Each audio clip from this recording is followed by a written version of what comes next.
అన్నం తినాలి కానీ హెల్తీగా ఉండాలని అనుకుంటున్నారా? అయితే ఈరోజు మీకోసం సూపర్ రెసిపీ.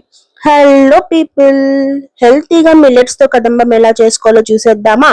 ఇప్పుడు కుక్కర్ లో ఆయిల్ వేసుకొని లేదా నెయ్యితో చేసుకుంటే ఇంకా బాగుంటుంది. నెయ్యి వేసుకొని అందులో జీలకర్ర, ఆవాలు, 1 ఇంచు చెక్క, లవంగం, జీడిపప్పు వేసుకొని వేయించేసుకోవాలి. అంతే. ఉల్లిగడ్డలు, పచ్చిమిర్చి కూడా వేసేసుకొని అవి కొంచెం ఫ్రై అయిన తర్వాత ఎండుమిర్చి, దంచిన వెల్లుల్లి కూడా వేసేసుకోవాలి. ఇవి అంతా ఫ్రై అయిన తర్వాత మిరియాలు కూడా వేసేసుకొని మనకి నచ్చిన వెజిటబుల్స్, నేనైతే క్యారెట్, ఆలు, టమాటా, వంకాయ ఇంకా బెండకాయ తీసుకున్నాను. మీకు నచ్చిన వెజిటబుల్స్ మీరు తీసేసుకొని మంచిగా మిక్స్ చేసేసుకోవాలి.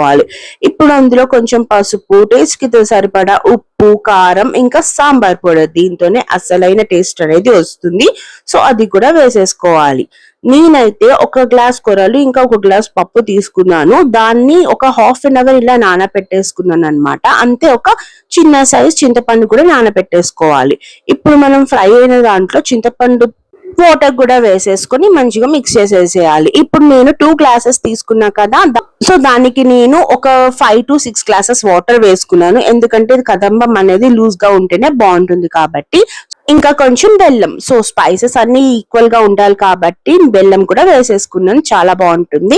అంతే. ఇప్పుడు మనం నానబెట్టుకున్న కూరలు ఇంకా కందిపప్పును కూడా వేసేసుకొని లాస్ట్ కి కరివేపాకు, కొత్తిమీర వేసేసి ఒక 5 to 6 విజిల్స్ వచ్చేంత వరకు ఉండాలి.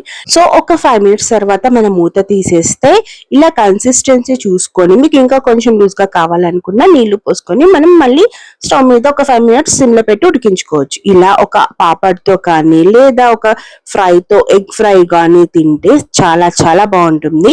మీరు కూడా ట్రై చేయండి అండ్ సబ్స్క్రైబ్ చేసుకోండి.